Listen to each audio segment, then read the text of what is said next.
August 15ஆம் தேதி சில படங்கள் வந்து ரிலீஸ் ஆச்சு. அதுல ரொம்ப முக்கியமான படம் என்ன அப்படின்னு கேட்டா, சூர்யாவோட அஞ்சான். லிங்குசாமியோடைய இயக்கத்துல வெளிவந்த அஞ்சான் வந்து எல்லாருடைய எதிர்பார்ப்பையும் ரொம்ப கவர்ந்துச்சு. ஏன் அப்படின்னா, சூர்யாவுக்கு வந்து ரொம்ப நாள் கழிச்சு வெளிவந்த திரைப்படம் இது. சமந்தா முற்றிலும் மாறுபட்ட ஒரு கவர்ச்சியான வேடத்துல நடிச்சிருந்தாங்க.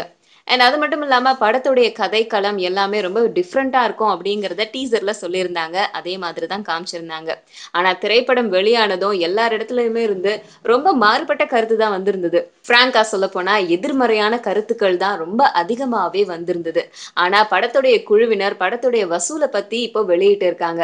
அதாவது படம் ரிலீஸ் ஆன ஒரே நாள்லயே தமிழ்நாட்டுல மட்டும் 11,50,00,000 வந்து சம்பாரிச்சிருக்கு அப்படின்னு சொல்றாங்க.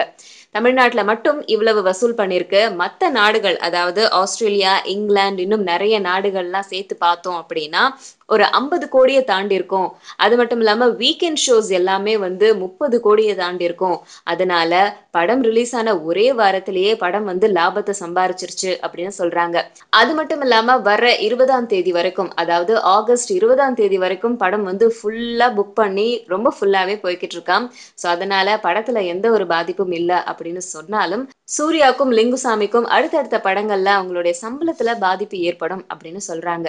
இதுக்கு காரணம் என்ன அப்படின்னு கேட்டா, படத்த பத்தின நெகட்டிவான கமெண்ட்ஸ்.